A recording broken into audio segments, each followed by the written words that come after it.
2025년 2월 25일 말씀 묵상하겠습니다. 함께 기도하겠습니다. 하나님, 우리가 다른 이들의 연약함을 보고 비판하고 정죄하기 전에 먼저 내 안에 있는 연약함을 보게 하셔서 주님께 돌이키는 자 되게 하여 주시옵소서. 예수님 이름으로 기도했습니다. 아멘. 오늘의 말씀은 누가복음 6장 39절부터 49절까지의 말씀입니다. 말씀을 살펴보시기 전에 먼저 개인적으로 말씀을 읽으시고 묵상하는 시간 가지시기 바랍니다. 6장 39절입니다. 또 비유로 말씀하실 때 맹인이 맹인을 인도할 수 있느냐? 둘이 다 구덩이에 빠지지 아니하겠느냐?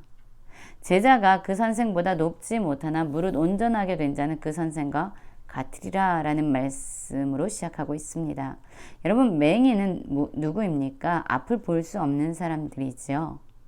앞을 볼 수 없는 사람들은 그 누구도 인도할 수 없다는 겁니다. 무엇을 보아야 합니까? 예수님이 누구인지 보아야 합니다. 어떻게 해야 하나님의 의에 이를 수 있는지 보아야 합니다. 예수 그리스도가 전하여 주는 복음이 무엇인지 그들은 보아야 합니다. 그것을 볼 수 없는 자들은 그 누구도 인도할 수 없고 자기 자신뿐만 아니라 다른 사람들을 구덩이와 같은 파멸의 길로 인도할 뿐이지요. 이 당시 이스라엘 백성들은요, 종교 지도자들에 의해서 인도함을 받았습니다.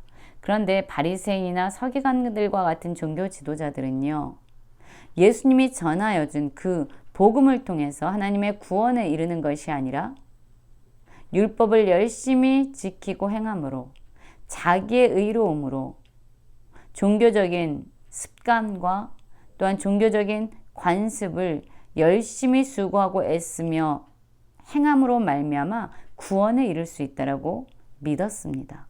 그래서 많은 사람들을 그렇게 인도했던 거죠. 복음의 메인자가 아니라 종교의 메인자, 율법의 메인자들로 사람들을 인도했던 겁니다. 그래서 그들은 진정 하나님이 우리에게 주시고자 하는 구원의 기쁨을 누리지 못하고 있었던 겁니다. 특별히 이들의 삶의 모습 중에 하나는요, 다른 사람을 판단하는 거였어요. 그들은 볼 수 없었잖아요. 주님이 누구인지도 볼 수 없을 뿐만 아니라요, 그들은 자기 자신이 얼마나 연약하고 얼마나 죄악된 자인지 죄인인지 그들은 보지 못했습니다. 그들이 볼 수 있는 것은 주님도 볼 수 없고 자기 자신도 볼 수 없었는데 다른 사람들의 그런 연약함들, 작은 잘못들은 유독 잘 보는 자였습니다. 그래서 다른 사람의 눈 속에 있는 티를 빼려고 끊임없이 비난하고 정죄하고 비판했던 거죠. 그런데 무엇을 볼 수 없었다고요? 주님이 어떤 분인지 볼 수 없었고 주님이 우리를 어떻게 용서했는지 볼 수 없었습니다. 그리고 자기 자신의 연약함, 들보는 깨닫지 못했습니다. 그러니까 이들은요, 주님이 주신 사랑도 모르고 자신의 죄악도 깨닫지 못하고 있기 때문에 매번 다른 사람들의 잘못을 지적하고 판단하면서 그들을 정죄했던 거죠. 예수님은 이들을 향해서 외식하는 자여 라고 말씀하고 있습니다. 겉과 속이 다른 자입니다. 그들이 먼저 해야 될 것은 다른 사람들의 연약함을 지적하고 정죄하고 비난하는 것이 아니라 먼저 그 자신 안에 있는 죄악을 바라보고 그것을 빼내는 일, 돌이키는 일, 회개하는 일, 그것이 먼저라고 말씀하고 있습니다. 그래야만 자기 안에 있는 죄악을 회개하고 자기 안에 있는 상처를 치유해야만 비로소 다른 사람 안에 있는 연약함을 보게 되고 그것을 뺄 수 있는 그러한 능력을 덧입게 된다는 거죠. 그렇습니다, 여러분. 볼 수 없는 자들은 다른 이들을 인도할 수 없을 뿐만 아니라 볼 수 없는 자들은요, 다른 사람을 용납하고 용서하는 것이 아니라 비난하고 정죄하게 됩니다. 왜죠? 우리에게 구원의 은혜를 주신 예수님을 볼 수 없고 또한 자기 자신이 얼마나 큰 죄인인지 볼 수 없기 때문입니다. 여러분, 우리 자신이 얼마나 연약한지를 볼 수 있는 것이 은혜입니다. 내가 정말로 죽을 수밖에 없는, 아니 이미 죽은 죄인이라는 것을 볼 수 있는 것이 은혜입니다. 내 자신을 볼 때에 우리를 구원하실 수 있는 주님을 보게 되고 우리의 인생 가운데 진정 주님이 필요한 것을 깨닫게 되기 때문이죠. 다른 사람을 정죄하고 비난하기 전에 먼저 내 삶을 돌아보고 내 안에 있는 연약함을 볼 수 있는 영적인 눈이 열려지기 원합니다. 43절부터 보면은요, 못된 열매 맺는 좋은 나무가 없고 또 좋은 열매 맺는 못된 나무가 없느니라. 나무는 각각 그 열매로 아나니 가시나무에서는 무화과를 또는 찔레에서는 포도를 따지 못하느니라 라고 말씀하고 있습니다. 그렇습니다, 여러분. 나무에서 열매가 나죠. 그런데 이 열매를 결정하는 것은요, 무엇이라는 거죠? 바로 이 나무의 뿌리입니다. 여러분, 좋은 열매를 맺는 것은요, 바로 이 나무의 근원이 좋아야 되는 거예요. 그래서 이 나무의 열매는요, 결국 이 나무가 어떤 나무인지 그 정체성을 드러내 준다는 거죠.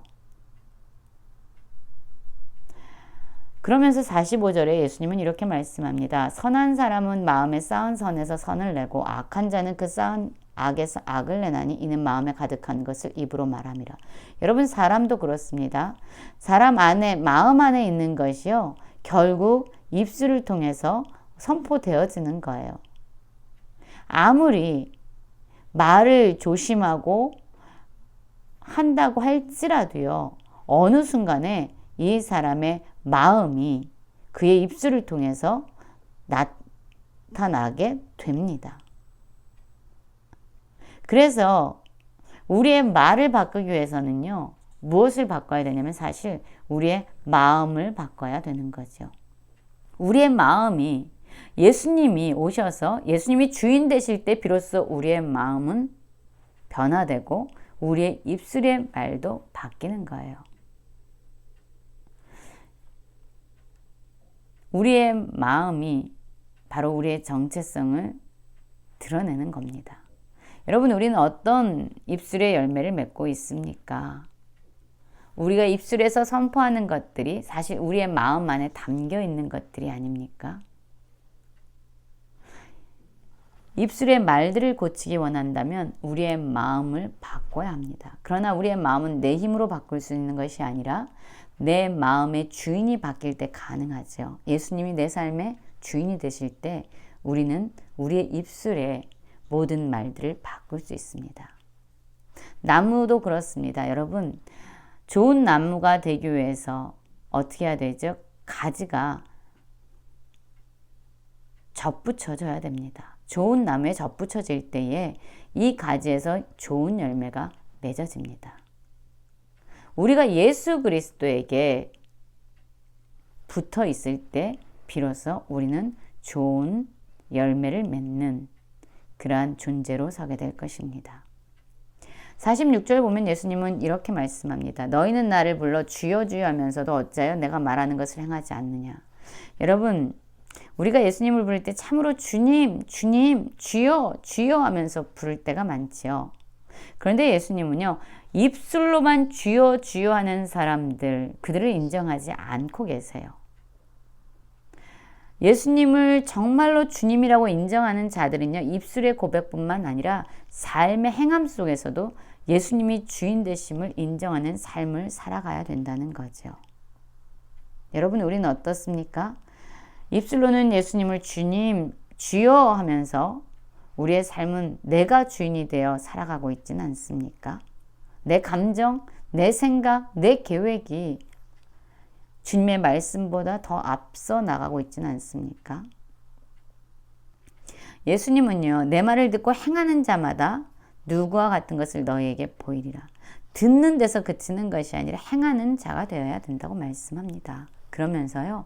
집을 짓되 깊이 파고 주추를 반석 위에 놓은 사람과 같으니 큰 물이 나서 탕류가 그 집에 부딪히되 잘 지어졌기 때문에 능히 요동하지 못하게 하였거니와 듣고 행하지 아니하는 자는 주추 없이 흙 위에 집을 지은 사람 같으니 탕류가 부딪힘에 집이 곧 무너져 파괴됨이 심하니라. 여러분 집을 짓습니다. 그런데 두 종류의 사람을 말씀하고 있습니다. 반석 위에 집을 지은 사람이 있고요. 그리고 흙 위에 집을 지은 사람이 있어요. 반석 위에 집을 짓기 위해서는 참으로 많은 노력이 필요하죠. 이 반석을 깎아내야 되고요. 기초를 세워야 되고요. 많은 힘이 듭니다. 그러나 이 반석 위에 집을 지으면요. 아무리 폭풍우가 몰아치고 폭우가 몰아친다고 해도요. 이 집이 무너지지 않는다는 거죠. 그러나 흙 위에 지은 집은 어떻습니까? 폭풍우가 몰아칠 때 집이 무너져서 파괴된다는 겁니다. 여러분, 우리가 예수 그리스도를 주인으로 인정하면서 살아가는, 자기를 부인하고 십자가의 길을 걸어가는 이 삶은 결코 쉬운 것이 아닙니다. 많은 어려움과 고난이 있지만 여러분, 이 집은 견고합니다. 삶의 어려움이 오고 삶의 고난이 올 때에도 이들은 요동하지 않는다는 거예요. 왜냐하면 정말로 예수 그리스도가 그들의 삶의 주인 되심을 믿고 있기 때문에 그런 어려움과 고난도 마침내 주님께서 그분의 선한 뜻을 이루는 도구로 사용할 것을 알고 있기 때문입니다. 그러나 입술로는 주여 주여 하면서 살아가는 것 참으로 쉽지요. 입술로만 주님을 주인이라고 인정하고 내 멋대로 살아가는 것은 훨씬 더 쉬운 일입니다. 그러나 이러한 삶은요, 문제가 오고 고통이 올 때에 무너지고 파괴될 것이라고 말씀합니다. 여러분, 우리의 눈이 열려서 예수님이 우리의 삶의 주인이 되기 원합니다. 예수님이 우리의 마음의 주인이 되어서 우리의 삶의 열매가 선한 것을 맺기 원합니다. 입술로만 주여라고 말하는 자가 아니라 우리의 삶의 행함을 통해서 예수 그리스도가 주인됨을 고백하는 모든 성도님들 되시길 간절히 기도합니다.